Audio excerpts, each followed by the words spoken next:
Bom, vamos então dar prosseguimento à segunda parte da nossa aula de literatura sobre o quinhentismo, um período da literatura brasileira que vai de 1500 a 1601, certo?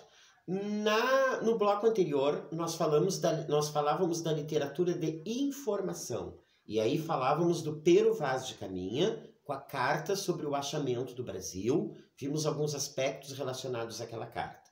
Ainda dentro da literatura de informação, vamos falar agora do Pero Magalhães Gândavo, que publicou, que viveu por volta de 1570. Ele publica essa obra muito interessante, chamada Tratado da Terra do Brasil, História da Província de Santa Cruz, a que vulgarmente chamamos Brasil, ok? É uma obra fundamental para todos aqueles que querem se debruçar sobre o estudo deste período histórico, ok? Muito bem. Qual a característica fundamental da obra? O objetivo fundamental da obra? Fazer uma propaganda de migração. Ele quer atrair a atenção dos europeus, da metrópole, para a colônia, certo? Então ele vai fazer uma lista de todos os bens do clima da colônia, a fim de divulgar a terra, para que os europeus pudessem nela se instalar e desfrutar das suas qualidades, das suas riquezas, das suas belezas.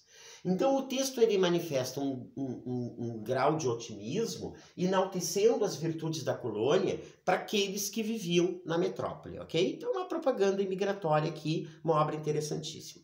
No livro de vocês têm esse episódio que é narrado nesta obra, neste tratado, que é do monstro marinho que se matou na capitania de São Vicente. E em 1564 aconteceu esse fato, né? Capitania de São Vicente seria onde é a região sudeste, São Paulo ali, não é?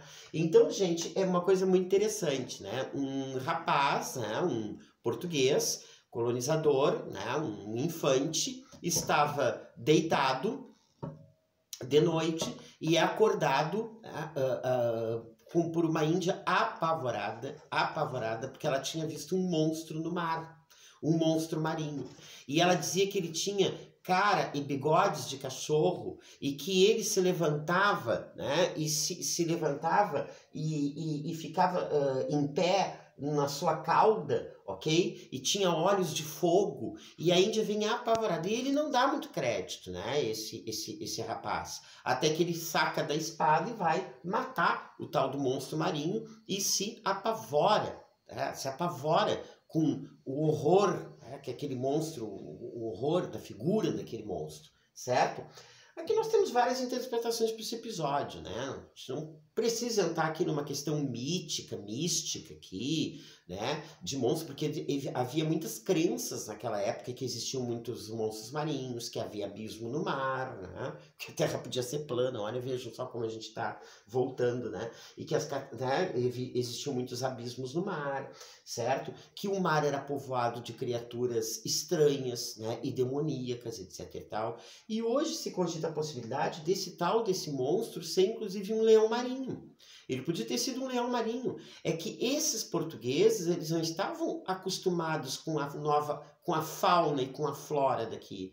Então muitas coisas que eles viam aqui, que eram animais estranhos à fauna original lá em Portugal, eles atribuíam essas características de monstros, ok? Certo?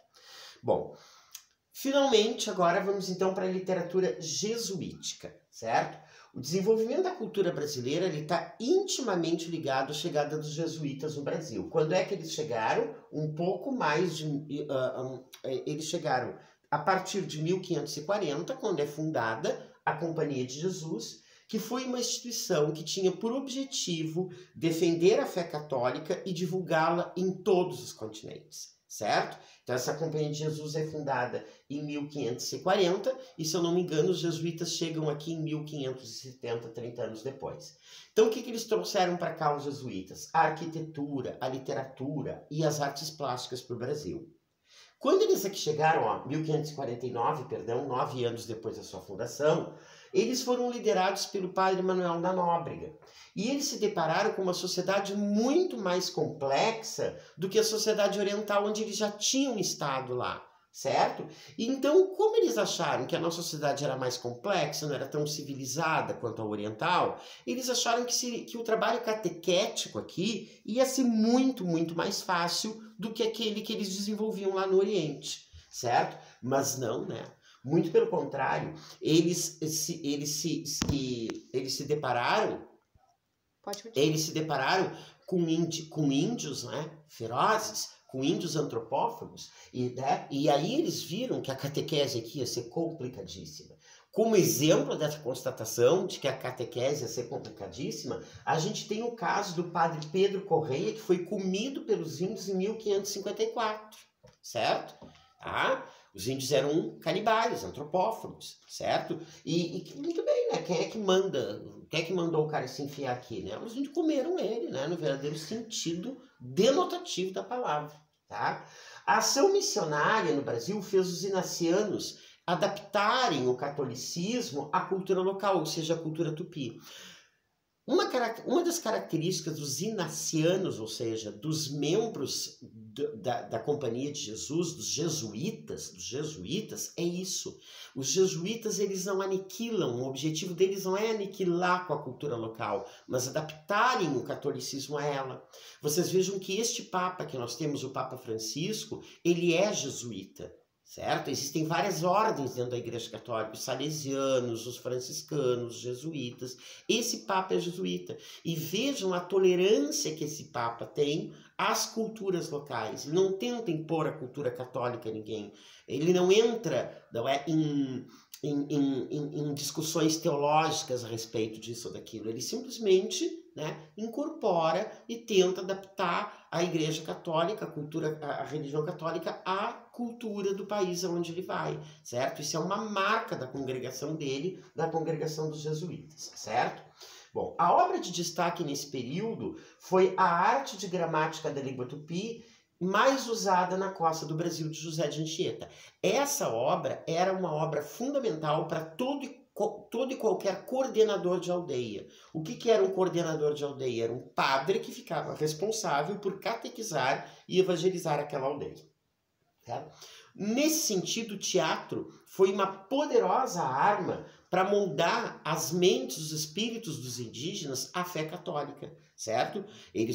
O José de Anchieta escreveu peças de teatro. Como os índios não diferenciavam direito a realidade da ficção, eles se impressionavam muito com aquilo que era representado nas peças, certo? Essas peças eram apresentadas em aldeias ao ar livre, em escolas, eram apresentadas em igrejas, e elas tinham inclusive efeitos especiais, como fogos de artifício, foguetes, pontos de pólvora, tudo com o objetivo de fazer os índios ficarem impressionados com aquilo que viam, ok? Muito bem. Primeiro que nós temos que falar aqui é o Padre Manuel da Nóbrega, este senhor retratado nesta tela aqui. A obra fundamental do Padre Manuel da Nóbrega é o Diálogo sobre a Conversão dos Gentios, escrito em 1557, certo? Ele faz um esforço nessa obra religiosa para distinguir o homem do não homem, certo? Ele faz uma analogia, então, entre o europeu e o indígena. O europeu seria o homem, ser humano, o indígena não é ser humano. Vocês sabem que, inicialmente, a Igreja Católica não reconhecia negros e índios como gente, ok? O diálogo, então, vai apresentar dois interlocutores. O irmão Gonçalo Álvares, tá? Que é o porta-voz de Deus, e o Mateus Nogueira, que é o ferreiro de Deus. No texto, eles vão discutir a possibilidade de conversão dos índios. O Álvares, ele vai ser mais cético, e o Mateus, ele é mais esperançoso em relação a essa conversão. A obra ela pode ser lida como uma justificativa para a ação missionária, ou seja, uma justificativa para evangelizar esses povos bárbaros e gentios que nós tínhamos aqui. Na parte inicial, eles vão expor os argumentos negativos dos indígenas, tá? Que vão dificultar a catequização. Esses argumentos que eles expõem são os seguintes: a animalidade dos índios. Aqui está uma citação da obra. Porque vemos que são cães em se comerem e se matarem, e são porcos nos vícios e na maneira de se tratar. Então, a animalidade seria um obstáculo para a catequização. A antropofagia, eles são bestiais, que não lhes entra no coração coisa de Deus, certo? Então são ameaçados em matar e comer que nenhuma outra bem-aventurança sabe desejar. Então, nenhuma outra bem-aventurança, nenhuma outra virtude. Os índios só querem comer e matar, que nem bicho, né? Certo? São associados à condição de animal, igualados à condição de animal. Outro empecilho para a catequização, a nudez. Esta terra tem 1000 léguas de costa, toda povoada de gente que anda nua. Assim as mulheres quanto os homens também.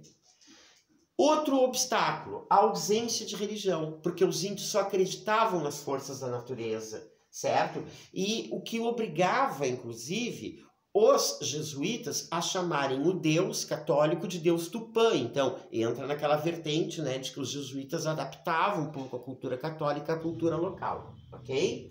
O atavismo, né? O que é atavismo? São aqueles vícios, aqueles instintos humanos que nós temos. Eles não têm nenhum respeito, né, ao amor e à criação que dele se faz, certo? Então, a questão da relação sexual não tinha amor, segundo eles, era feita só para fins reprodutivos, né, e atávicos, né, porque é o instinto do ser humano. Então, a animalidade, a antropofagia, a nudez, a ausência de religião e o atavismo são os empecilhos que eles colocam nesse diálogo para a conversão desses indígenas à fé cristã, ok? Certo? Bom, depois nós temos aqui, dentro da literatura catequética, certo? O padre José de Anchieta, que foi o mais importante de todos. Ele nasceu nas Ilhas Canárias em 1534, ele estudou em Coimbra e ele veio aos 19 anos para o Brasil, tá bem? Certo? Então, nasceu nas Ilhas Canárias, 551 entrou para o Colégio Jesuítas em Coimbra, 553 veio para o Brasil, e ele, junto com o padre Manuel da Nóbrega, ele fundou uma escola, um colégio, certo? Na capitania de São Vicente, e no entorno desse colégio começou a se formar um povoado que virou hoje a cidade de São Paulo, ok? Ele dedicou toda a vida dele à catequese, estudando a língua tupi, tá bem? E em 1563, ele foi refém dos índios tamoios, em Ipeói, onde na areia da praia ele compôs aquele poema imenso à Virgem Maria, certo? E ele se dedicou basicamente ao teatro e à poesia, bem? Aqui nós temos um poema dele, Em Deus Meu Criador. Não há coisa segura, tudo quanto se vê, se vai passando. A vida não tem dura, o bem se vai gastando, toda criatura passa voando.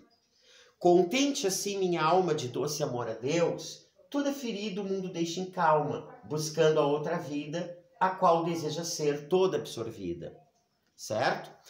As características da poesia dele, na obra do José de Anchieta não há característica do Renascimento, porque o Renascimento ele adotava o soneto. Nos poemas, não é, do José de Anchieta se adota a medida antiga, versos com 5 sílabas poéticas, certo? Então ele vai manter a tradição medieval e ele vai falar no poema da transitoriedade da vida e das criaturas. Todas as coisas do mundo, então, elas pertencem a Deus, ok? Certo? O teatro anchietano, então, como é que vai ser o teatro anchietano? Porque ele fez, né? A obra dele tem 2 vertentes, a poesia e o teatro. As suas peças tinham como objetivo a educação cristã dos índios e dos brancos residentes na colônia. O teatro, então, ele vai representar o diferencial estético do padre, mesmo que com finalidade catequética. E suas peças eram do gênero teatral alto, que são peças moralizantes baseadas na vida dos santos da Igreja Católica, tá? O alto é um tipo de peça teatral muito praticado na Idade Média, certo? Que se baseia justamente na vida dos santos. São esses altos que o padre José de Anchieta vai escrever aqui.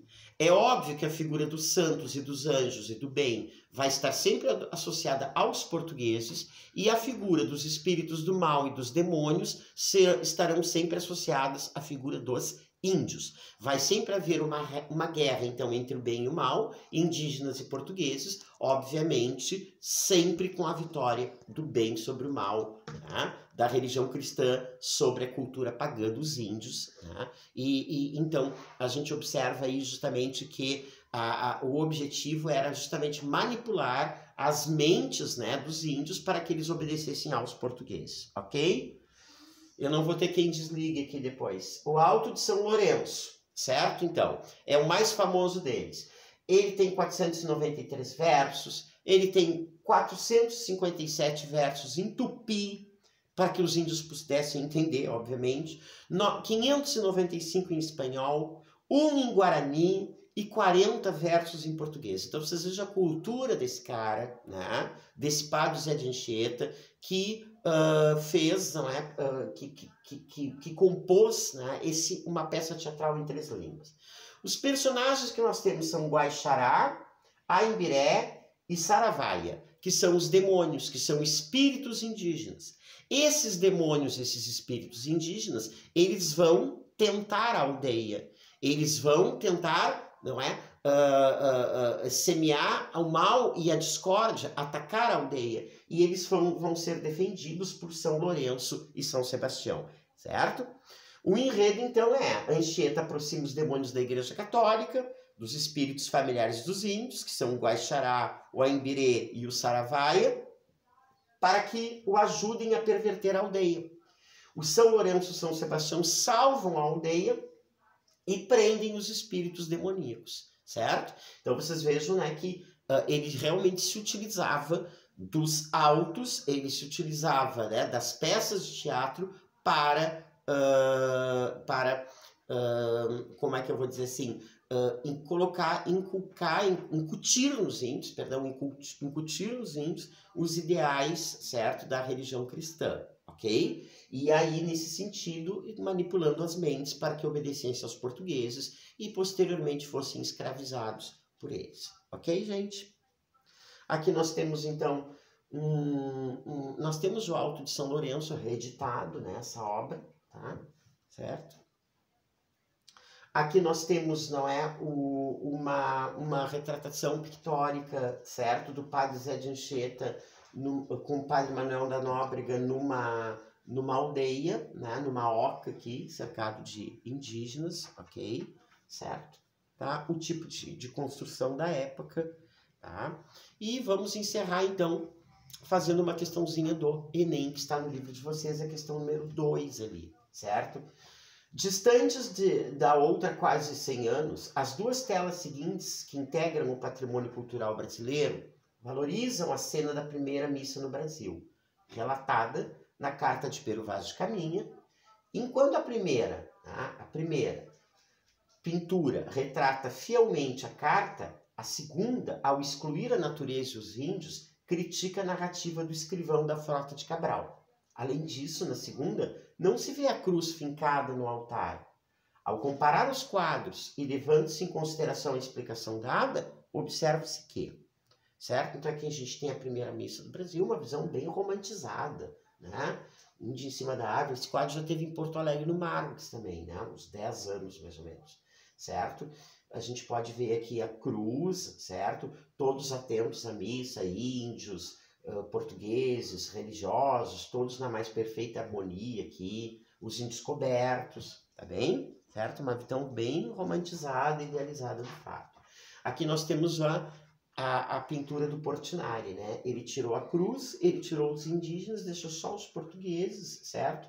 As formas geométricas, características da pintura modernista, tá? Então a questão tenta comparar essas 2 pinturas. Ao comparar os quadros, levando-se em consideração a explicação dada, observa-se que a influência da religião católica na catequização do povo nativo é objeto das 2 telas. Não, a segunda não tem os índios, só tem os portugueses e os religiosos, só tem colonizador. A ausência dos índios na segunda tela significa que Portinari quis enaltecer o feito dos portugueses? Não necessariamente, certo? Para enaltecer os feitos dos portugueses, e de repente ele nem precisaria retratar uma missa, retrataria outra cena qualquer. Ambas, apesar de diferentes, retratam o mesmo momento e apresentam uma mesma visão do fato histórico. A mesma visão não, o mesmo momento sim, mas a visão do fato histórico não. A primeira visão é romantizada, a segunda visão é uma visão crítica. A segunda tela, ao diminuir o destaque da cruz negra, a importância da religião, ao diminuir o destaque da cruz, ela nega a importância da religião no processo de descobrimento? Não. Né? A segunda tela, ao diminuir o destaque da cruz, nega a importância da religião? Não. O Portinari sabia que a religião foi um componente fundamental no processo de descobrimento, até porque foi via religião que eles conseguiram manipular a mente dos índios e escravizando, né, o seu trabalho.